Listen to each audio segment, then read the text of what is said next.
So I'm here today, as Chris said, I'm Dave McMurtrie. This is Andy Finkel from Commodore. Some of you probably know him. Andy, you are an excellent person to talk history with for Commodore because you were there for so long.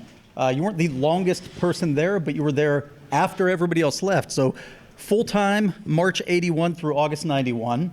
And then as a consultant, the whole way until 98, after Commodore was sold off. So you really have a good sense of everything that happened, even after the company was gone. So while you were at Commodore, you started out as an 8-bit game developer. You were a software product manager, manager of application software group, manager of the advanced R&D group, manager of Amiga application software group, manager of Amiga software, and consultant on the CDTV. So you were busy in your time there. We aren't going to have time to cover all that stuff here, but we'll dig into the good stuff. Yep, thank you for coming. That's it, we're going. One thing I wanted to start out with, Andy, and full disclosure, I have been talking to Andy for a long time, so we kind of cheated here in that the research for this interview has been done for years. And there's a particularly interesting thing that I wanted to talk about. Before you were at Commodore, you did some programming, and can you talk about what that project was and how you got involved in it and what it was? Sure. Before I went to Commodore, I worked at the Philadelphia Psychiatric Center as a statistical programmer. We were doing a drug research, actually. But there wasn't enough to do, really, since the project was winding down. So we looked around, and we found something else to do. We decided to write an artificial schizophrenic. Because there was an artificial paranoid already. There was an artificial psychiatrist. So we wanted an AI schizophrenic just to complete the set. So that turned out to be an interesting project. We started with the MMPI, Minnesota Multiphasic Psychological Inventory, and polyphasic inventory, and we just ran it in reverse so we could find out what made up what an interviewer would expect a schizophrenic to sound like, and what would trigger those responses. And so we wrote it in reverse. We wrote keyword parsing, and basically it got us a research paper and an interview on NPR, and that was it. Yeah, and if you look, the research paper is out there. I did find it. So if you're curious, you can read that. It says Commodore on it, but it was actually, the work was done prior to Commodore, but published after Andy was there. So. Yeah, we published the paper after I was at Commodore, and the interview came after we was in Commodore. And the guy I worked with for it is actually in Israel now, Yoav Santos. So if you're here, Yoav, no. Sorry. So how did you end up being hired at Commodore? Well, Commodore was always a West Coast company, but I owned a PET, and I owned a Kim 1, so I was always a fan. And it was always like my intention to get hired by MOS Technology, and I was actually kind of disappointed when Commodore bought them, because Commodore didn't have, Commodore was not, the powerhouse it later became. So a friend of mine, Neil Harris, got a job at Commodore. He worked at Mr. Calculator, which turns out to be one of the computer stores that Commodore owned. And he got me in there to the VIC-20 group. I interviewed with the group and Mike Tomczyk. He hired me as one of the few programmers in the marketing group for the VIC-20 product launch team. So the VIC-20 product launch team, the VIC-1001 had already been launched by the time you were hired. So for the VIC-20, I'm guessing that was everything you needed to do to launch it in the US. Exactly. What there was the Japanese version, the 1001, with some really excellent game cartridges, completely unsellable in the United States because they were complete copies of popular arcade games. There was a perfect Pac-Man clone, a perfect HAL Labs did wonderful jobs of conversions of things they had no right to convert. Yeah. So we were we had to basically come up with software, write the manuals in English, and basically get the machine marketed. And that's what we did. We started with cassette games, actually, just so we could learn the system. We wrote the VIC-20 user's manual, and that was it. We were actually we were the only programmers in marketing, and Commodore actually had trouble with that. Jack Trammell especially. He said, there really shouldn't be any programmers outside of engineering. But Mike managed to finesse that, and we were actually the two programmers at first outside of engineering. So we were just free to do what we wanted to do. And that launch group, you were called the Vic Commandos, I believe, right? That's what that was. The Vic Commandos, yes. So it wasn't just programmers. The Vic Commandos was documentation people, programmers. Documentation, programmers, though we actually all did it all. Okay. It was small enough, so 6 people. So you worked on the friendly user guide with Neil then? Mostly just technically editing. I wasn't one of the primary writers of that technical thing. Okay. And you were one of the programmers. You had, we already talked about, you had programming experience before you ever got to Commodore. You had a Kim 1 and a PET before you ever got to Commodore. So you knew 6502 assembly, but the VIC-20 is a brand new thing. The VIC chip's a brand new thing. So how did you learn how to program the VIC? Did they just hand you the 6560 data sheet and say, knock yourself out? Or were there already people there who could mentor No, that was pretty much it. Here's the data sheet. You can call Bob if you really want help, and he might talk to you, and we take it from there. Okay. And can you remember some of the VIC-20 games you worked on, Andy? Well, the big one, the cassettes, those biorhythms, the car chase, all of those. Those were the first ones. I did. The only one I don't think I worked on was Blue Meanies from Outer Space. Those are the ones they sold in the 6-packs, I think. Yeah, those were all the 6-pack ones. But the first big one I worked on was Omega Race, which turned out to be a nice conversion because there were so few bits on the VIC-20 screen that the 6502 could keep up perfectly with the game. And back then, you did everything yourself, right? It was graphics, sound, everything you had to figure out. Yes and no.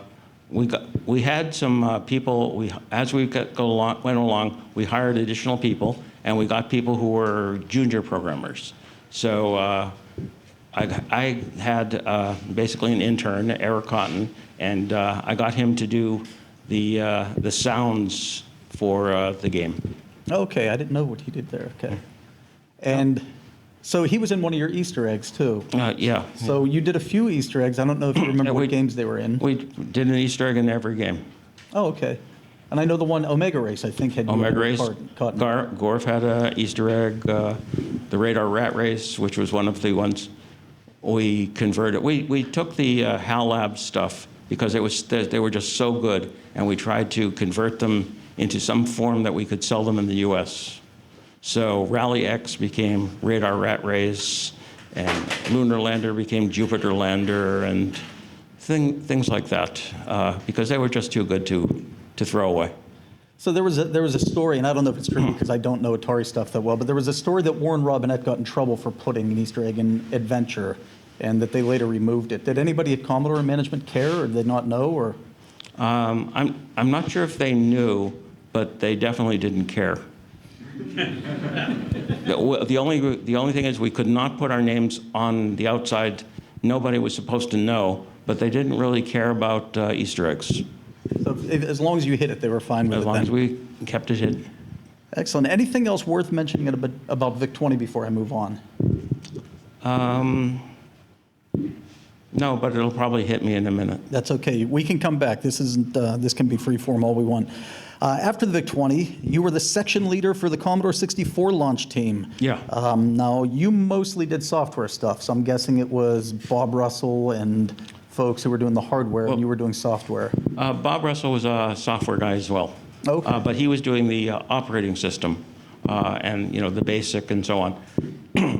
The only thing, and we did the games, the applications, and went out, talked to third parties to try and get their stuff, to help them along, get their games and other programs working on the 64.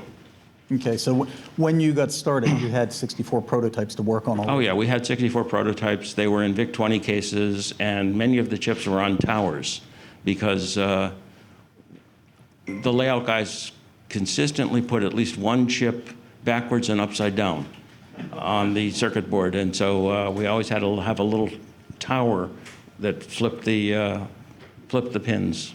Oh, like you'd build a tower out of sockets or something? You mean? It was a hand-built tower that inverted the pins or turned them upside down or whatever it needed, because one of the chips was always upside down or backwards. That's funny. One of our chip designers, who was dyslexic. So for launch, we talked about what you did on the VIC-20 launch team. Was it similar on the 64 launch team? Were you writing games, documentation, everything, or was it more Right. specific stuff you were doing on that? No, it was still pretty much the same thing.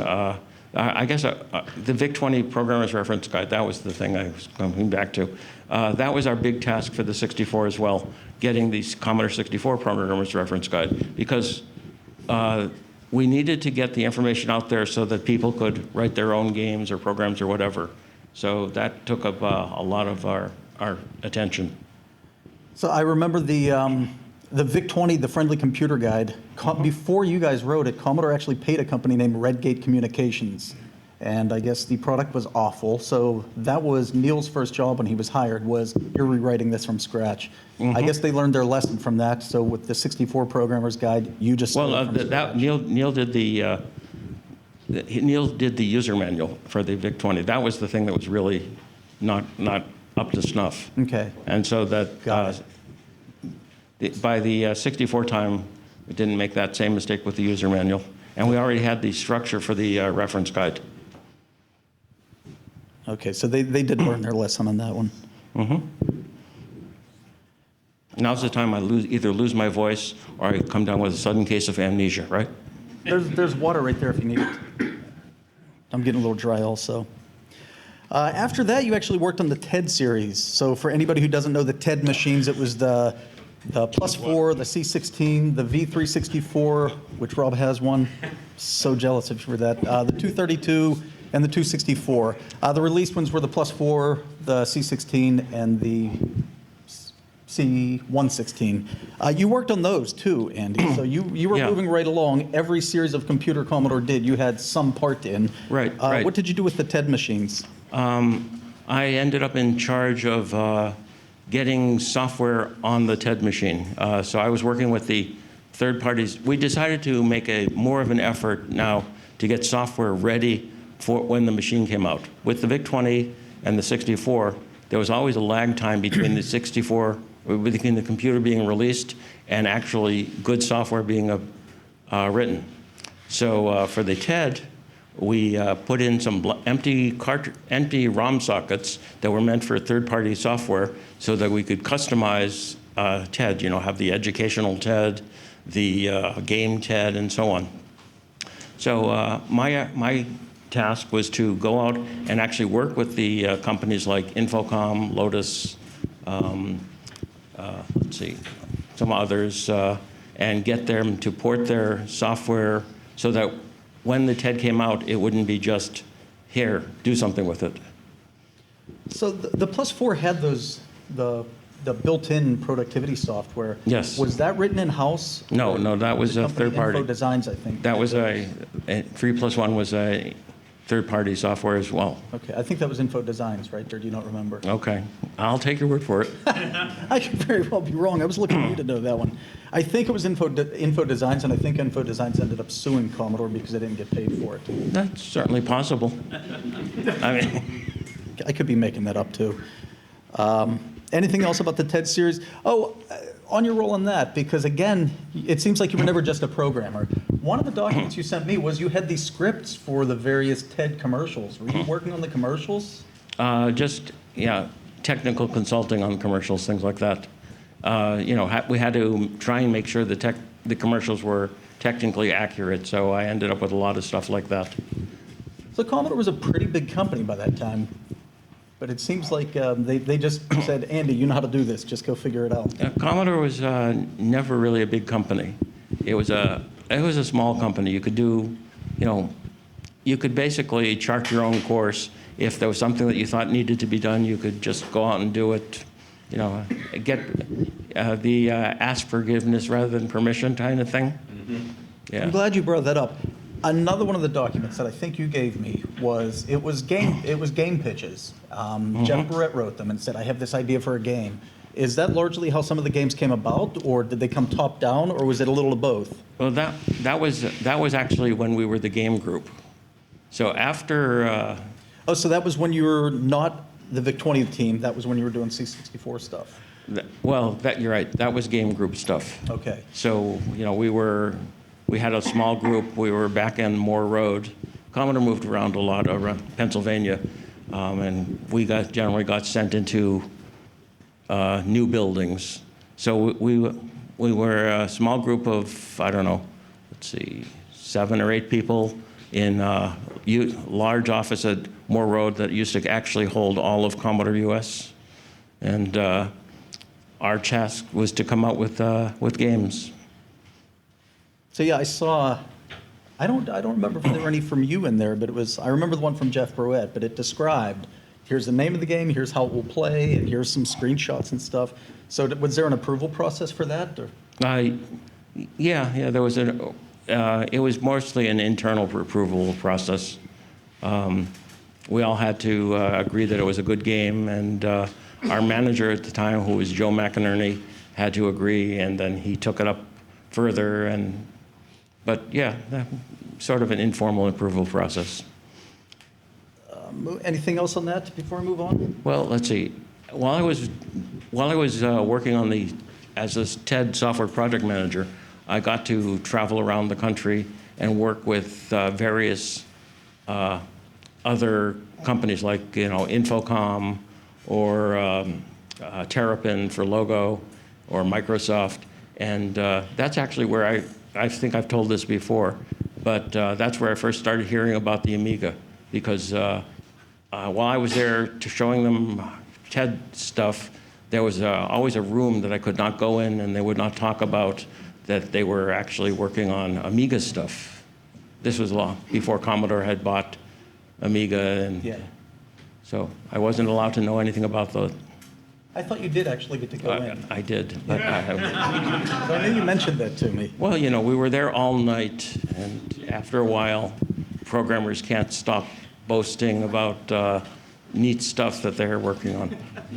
That would have been neat stuff, too. Yeah, it was. Speaking of Amiga, because that segues right into it, you were, and this goes back to you being Commodore Swiss Army knife, you were never just a programmer. When Commodore was evaluating whether they wanted to buy Amiga, you were involved in that from a technical perspective. So I think they flew you out to Los Gatos to meet with them and to look at the Amiga technology and evaluate it.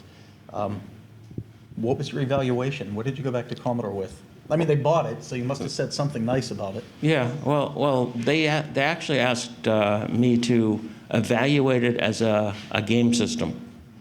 So they said, what would it take to take this these chips and this stuff, and how much ROM would you need to make this a game system, and what kind of games could we do on it? That kind of question. So, I said, well, let's see, the Commodore 64, had 8K, so I think we could do, a decent game system with 64K of RAM, or 64K of ROM, and that was not what it turned out to be, of course. Yeah. Who did you meet with when you did those evaluations from the Amiga side? Well, Jay, I guess, Jay Miner, most of the team actually, Dale, Carl, people, anyone who was out there. But most of it was, I was not supposed to tell them what I was evaluating it for, because they had bigger plans for the thing. They wanted it to be a computer, and you were looking at it as a game. A game. So, if Commodore had its way, it would have been possibly a really good game machine, but not anything more. So on that, they were evaluating the Amiga for purchase. What did they have in the pipeline if they didn't buy the Amiga? Well, the project that I was working on before the Amiga was the LCD machine. So we had a division that could actually make LCDs, and we were going to do capable, it would have been a leader in the market. That was what I was working on. The C900 that C900 was going to be the business machine, and then the C64 family would have continued. Okay. Interesting. After Commodore bought Amiga, you were still involved, Andy. You couldn't get away. You did not just get relegated to, well, this is the old 8-bit game dev. You got sent to Los Gatos to finish the Amiga. To help finish, right. My group moved to engineering under Martin Shabilsky as an advanced product group. I never know how to pronounce that. Okay. So I'm glad you said that. That's how to pronounce it. Yeah. And they needed bodies to help finish the OS. So it's inescapable to me that you started out writing 6502, even when you were young, right? You had your PET, you had your Kim 1, you started Commodore, you're doing 6502 stuff there, you're writing games for the VIC-20, for the 64, and all of a sudden you're writing, operating system code in 68,000. Yeah, well, in C. How did that transition happen? Not smoothly. That's not something you just buy a book, On the plane to Los Gatos, you learn C on 68,000. Well, we had to, basically. They're not all that, well, once you know one computer language, there's a famous quote, a good Fortran programmer can write Fortran in any language. So, And what was the, I guess culture is the right word. So it's this small company, Amiga, that has been bought by this huge company, Commodore. And now here come all these Commodore engineers flying out from the East Coast to finish their work. Was there animosity? Were people working together? How did that go? Yeah, we were working together. It was in many cases, it was like, disciples approaching the guru masters, because they knew a whole lot more about their computer system, about the Amiga than we did, and they were willing to help us learn. So it was actually an excellent situation. I don't know how management was working at the time, because Commodore was also inserting managers at the higher levels, but in terms of on the technical level, on the programmer side, it was great. I remember one of the things Gail told me, Gail Wellington, was that her job back then was to fly back and forth across the country, literally just to keep the West and East Coast managers apprised of what was going on. So she said she was just on a plane all week. Moving right along here, so everything was going great. You went out to help with the Amiga, and then you got laid off. That was years later, yeah, but yeah. Every Commodore had a layoff culture. Yeah. Every once in a while, they would do a mass layoff. At the time, I was manager of the Amiga software group. So, basically any Amiga software reported to me. I fell into a trap. The old saying, you should always hire people who are better than you? I did. So at some point, they told me, well, this is for economic reasons. You're kind of an expensive guy to have. But no, I realized that I'd hired all the really good people, that they didn't need me, really. I thought you got laid off in one of the mass layoffs. I did. Okay. I did. So it wasn't a personal thing, though. They didn't say, Andy, no. You're no longer good enough. It was one of the mass layoffs. Right, but I could be replaced. I had hired my replacements. It's ironic that you say that, because after you were laid off, you ended up back at Commodore. Yeah, well. So you couldn't really be replaced. So they were designing the CDTV. Right. Well, I looked around Commodore and I saw that the CDTV group, which was being run as a skunkworks project, separate from the rest of engineering, completely separate, only had one programmer. Well, I guess, Carl Sassenrath was involved, and he was a consultant. So they only really had one in-house programmer. So I said, there's a place where I could fit in. So I approached, Don Gilbreth was running the project and said, hey, you need me, and signed on. Was Don running the whole project or just the hardware side of it? He was pretty much running the whole thing. I mean, it was Gail Wellington and Don were, working it together, but in terms of technical stuff, Don was the guy. And since we're on the topic of the CDTV, before we go any further, Nolan Bushnell, the founder of Atari, he was tapped as the face of the CDTV. So he in theory was running that team, but in talking to Gail, he just showed up for press conferences. Did you have any interactions with Nolan on that project, or no? No. Gail told it right. He was the marketing face of the project. What do we have next? Anything else about CDTV? What did you do on the CDTV, Andy? I did basically integration stuff, fix bugs. I wrote the preferences section, whatever needed to be doing. Carl was working, we were starting with the Amiga OS, and we just had to modify it to do CDTV stuff. So, we had the CDTV.device, and we had, various parts that the Amiga didn't have, and all of those needed care and feeding. So by the time you were as a consultant on it, I know one thing Gail had told me was that when she was demoing it, she just had an Amiga 500 with an external CD player, and she said, she was more selling the idea than being able to show a prototype. By the time you were working on it, I'm guessing they had actual prototypes. Yeah, we had actual prototypes. And it takes an awful long time to burn CDs. So if you were writing test code or something, how was that happening?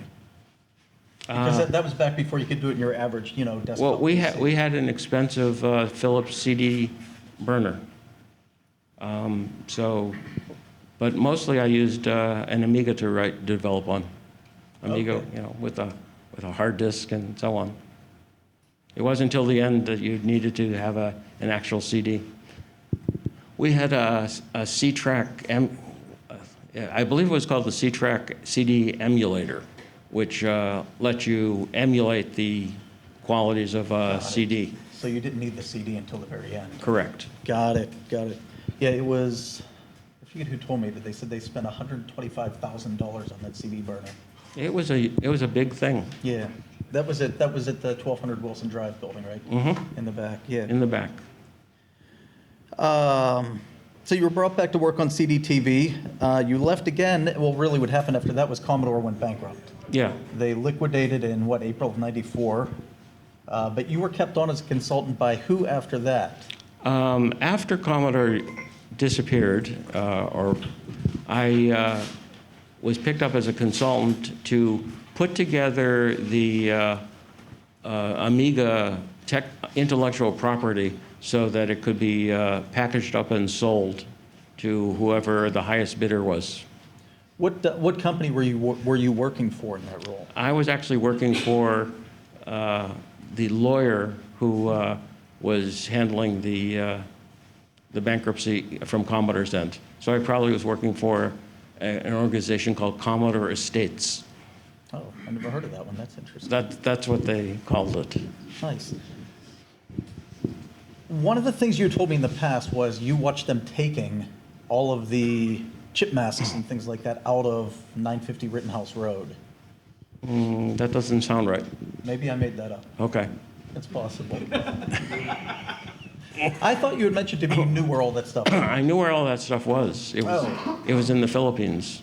Oh, so you didn't physically watch it get taken Right. out. I invented that part. Right. You actually knew it did get I knew taken where out. Okay. I knew where everything, all the dies were and the masks were. So who took those? Well, that was where a chip fab was. So they had them because they were doing it for Commodore. Oh, so Commodore at that point was subbing out chip fab also. Yeah. Oh, okay. So they had a chip fab in the Philippines, and that's where all the chip masks and everything went. Yeah, well, yeah, or I assume copies, since probably not all the masks. Yeah. Okay. I was just curious about that one because. So, well, I guess after that, after I worked for the lawyer, they had the bidding process, and ESCOM and a Chinese company did a joint bid and, bought all the intellectual property.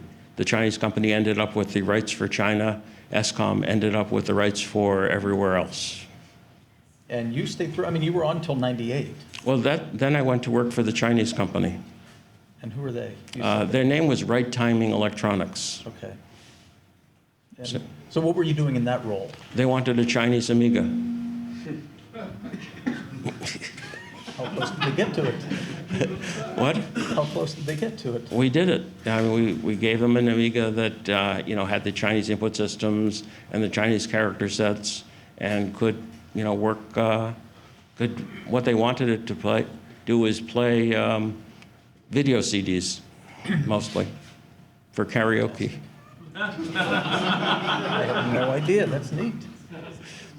So anything else we need to talk about Commodore? Because after that, we move on to post-Commodore, because you've done quite a bit of stuff after Commodore, too. Well, how are we doing for time? Just going half past. We've got 20 minutes. We got 20 minutes. We got plenty of time. Okay. So if we missed any good Commodore stuff, let's go back to that. Okay. No, so when were doing the auction, I was actually working with Don Gilbreth. There were actually more than just the two bidders. So it was really interesting to watch the bidding process happen. And Where was it?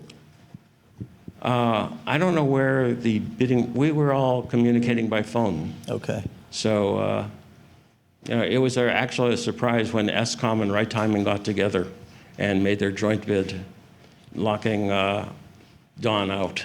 Yeah. But, okay. And David Pleasance was bidding on that too, right? Okay. I don't know who the UK group was. In his book, he said he was actually bidding on that Okay. also. And he mentioned that the ESCOM and, Yeah. I don't remember the name of the company, but they outbid them. Yeah, the combination of ESCOM and Right Timing just steamrolled the rest of us. That's a shame. So what did you do after Commodore then? Well, I went to worked for Right Timing. No, I mean after that, because you started a company on your own. Yeah.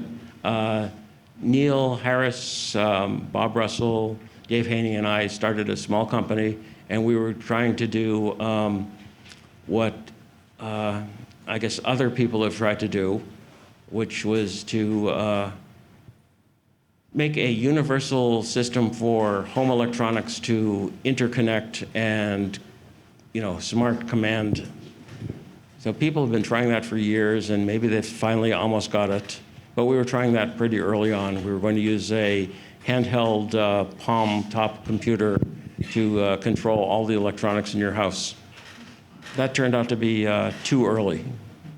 Couldn't pull it off. That's what the CDTV was also, really. It was a great device. It was too early. Nobody wanted a $1,000 CD player at that time. What was a Flying Cat? Was that company?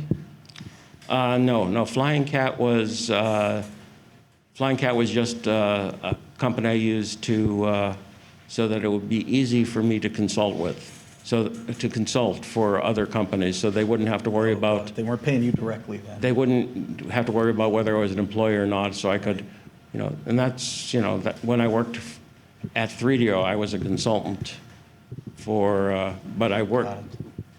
Yeah, it just made it easier. Yep. And if you happen to follow or want to follow Andy on Twitter, he is a Flying Cat, and that is why he's a Flying Cat. So if you're looking for him, that's who you want to be looking for. What did you do at 3DO? I was a kernel programmer. I worked for Dale Luck, who designed the kernel instead of graphics, as one might have expected. And so I worked for him doing kernel stuff, memory allocate, the stuff that Carl did on the Amiga. Right. Excellent.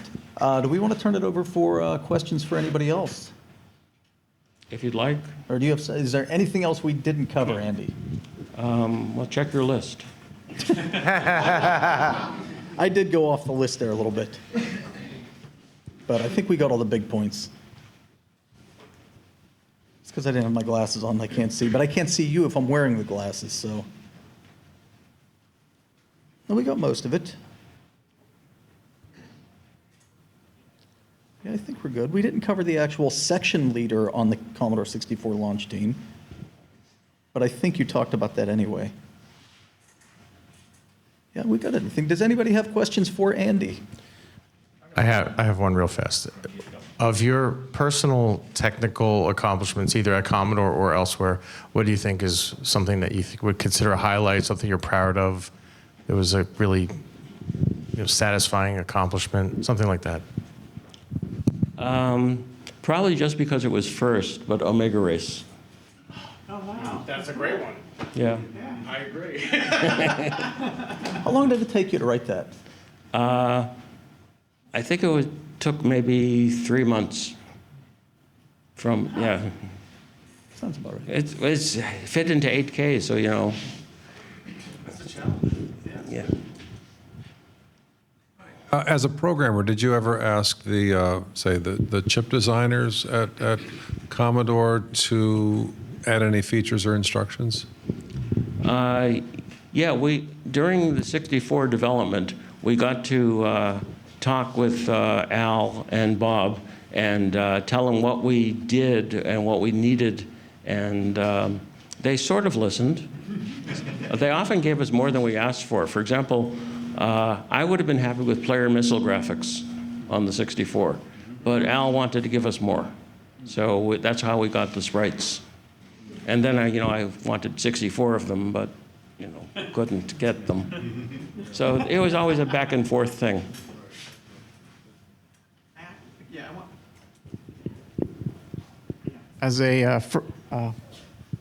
As a VIC-20 being my first computer, and being a proud owner of Omega Race, Radar Rat Race, and endless lists of Commodore games. They were always fun. I did want to ask you, what type of a development environment did you have for developing something like an Omega Race? Did you just sit in front of a VIC-20 and type assembler? No, we used a massive 8032 PET computer. Oh. So, with floppy disks and everything. And IEEE, it was blindingly fast, at least compared to the VIC Yeah. and tapes. So it was just always the previous generation of product. And there's another cool story about that, though. There was how you got the code from the PET to the VIC-20 after you assembled it. Yeah,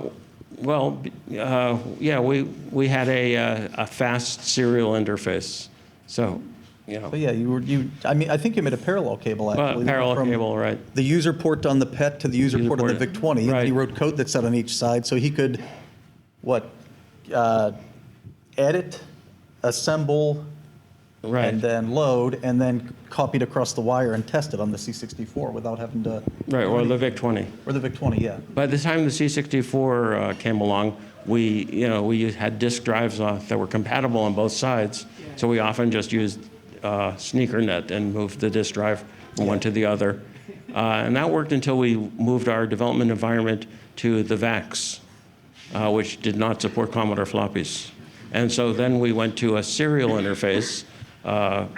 We had serial switch boxes connected to our VT100 terminals, and flipped the switch and downloaded it into the 64 and hoped we didn't have any bit errors.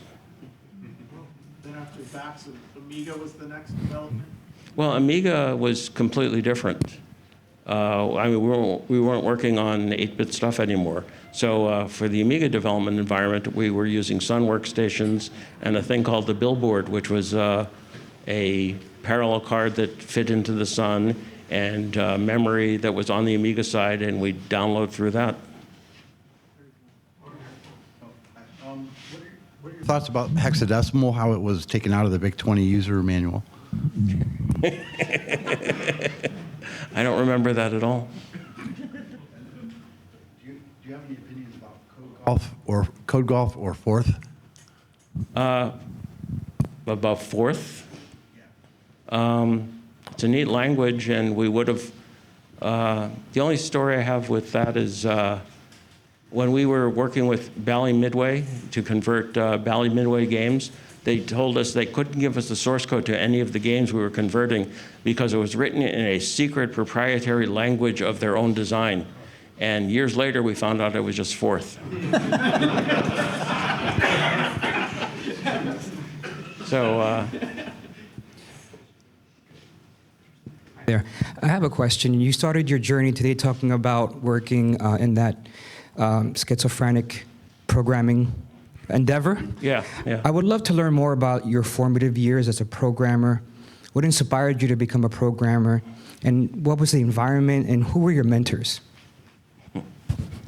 I guess I was always interested in computers. I don't know if anyone remembers the Digicomp 1, the world's first plastic computer, but yeah, that was, I put one of those together and programmed NIM in it and all those things. So I was interested in computers from early on. Let's see, I loved Pong. My first addiction was Computer Space, which was an arcade game by the predecessor of Atari, I guess they were. Which was a great game. I spent many quarters, so that was actually my goal in what that was why I bought the PET actually, or actually the Kim one before that, and I used, let's see, I got Hal Chamberlain's video display terminal in order to program Space Wars basically. So I don't know. I've always liked computer games.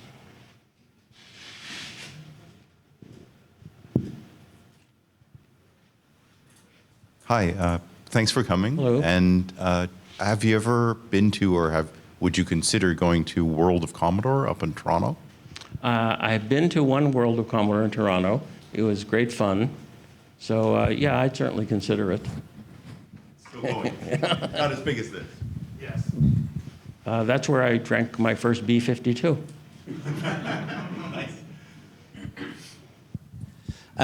Hi, Andy. One of the things that occurred to me is you said you were doing cross-development using an 8032, which had like BASIC 4. And then when you were developing on the VIC, and I think you implied you were doing some of the tape games, which I'm guessing some of them were probably BASIC. Obviously, the BASIC in the VIC-20 and in the 64 were a step backwards, effectively, and there was none of the support for the VIC chip in either. Given that you were working so closely with the guys that were doing the kernel, were you ever lobbying them to say, actually, we want a better BASIC in them? Or were you a believer of the other side that actually, no, we'll just let people go figure it out for themselves? Well, that actually became a Commodore product, the Super Expander card. So, yeah, we wanted a better BASIC. And that's, I guess, so did Simon Tramner, who wrote Simon's BASIC, which I think is the one that they eventually picked for Commodore UK. Yeah, no, BASIC would have been, a better BASIC would have been great if we had the space. So what was Jack Trammell like? Cruel but fair. That's good. When I was working for Sig Hartman in the software group, the software department, I had the weekly meeting with Jack Trammell, and because Jack was kind of a hands-on guy, so we actually had fairly weekly meetings or bi-weekly meetings, and I would generally be in those meetings sort of as a technical advisor. And Jack treated his programmers and engineers great. I don't know how, I guess he was hard on managers and presidents and vice presidents of the company, but he always treated the engineers wonderfully. One other thing that I wanted to mention, you told me about it before, but I thought it was interesting enough, was when, for the VIC-20, Commodore struck a deal with Scott Adams from Adventure International to port all of his games over to the VIC-20. And it was actually you and Scott who worked on it together. Yeah. I think, how did that go? You actually flew down and like lived with Scott for a month or something while you did that. Yeah. I flew down to Florida and moved into a nearby hotel and then went to work with him every day. At the time, he lived in his office was in the geodesic dome because, that was neat. Never put your office in the geodesic dome, they leak. Oh. And Florida, it rains every day. And there were some challenges. I mean, the one challenge was fitting it, right? One challenge was fitting it, yeah. And so if you have any of the Adventure International cartridges, they don't auto boot. It says type sys blah blah blah. It's because they couldn't fit the boot code. Yeah, that was annoying. And as I recall, you actually copied those over from Atari, right? Scott's preferred development environment was Atari 800. So we ported the parallel cable and software over to the Atari, and that's how we got the adventures from Atari to the VIC. Oh, it was the same. I didn't realize that. That was the same cable you did for PET to VIC-20. Pretty much, yeah. You ported that to use on the Atari. That's Right. fun. All right, neat. Hi. Hello. So one thing I particularly like about the Amiga is its set of coprocessors. I'm wondering what part of that might have been more on an effort of Amiga itself before it was bought by Commodore, or it was Commodore engineers working together with Amiga, or any kind of significant design changes after they were bought by Commodore that might have occurred? No, the Amiga group, that stuff was already pretty much, they knew what they were doing. They had the design there, and it was just a matter of adding bodies and money in order for it to be finished. So.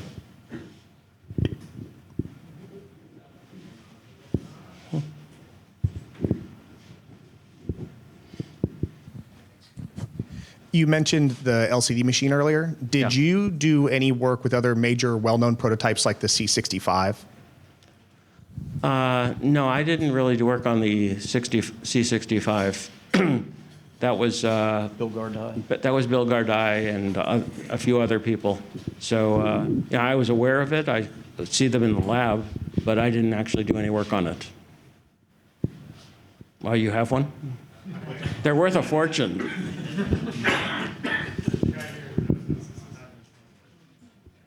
Andy does have a prototype Max, though.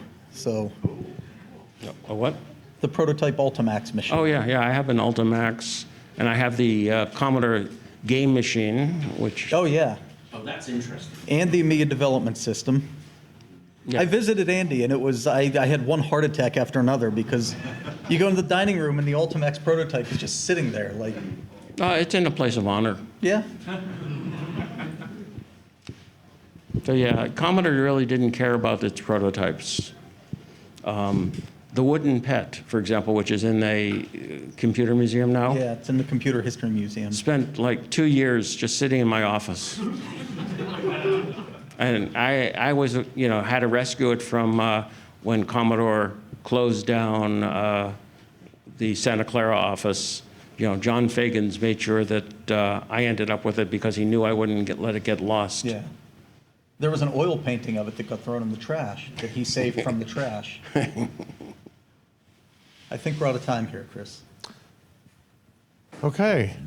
If anybody wants to continue the conversation, there's a room down the end of the hall where you guys can hang out. Yeah, anyone Thanks. have any last really good question? No? I Okay. had one other one, but you told me, you said I'm not going to answer that one anyway, so I left it out. Okay.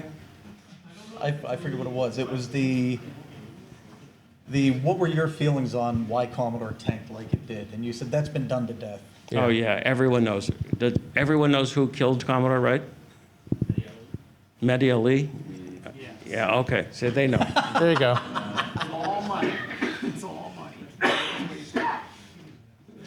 And he didn't bring his T-shirts today, but check out a video on the VCF YouTube channel from about 2 years ago when the full Commodore panel was here, and every story brought up, Andy had a T-shirt for it. Thank you, Andy. Thank you.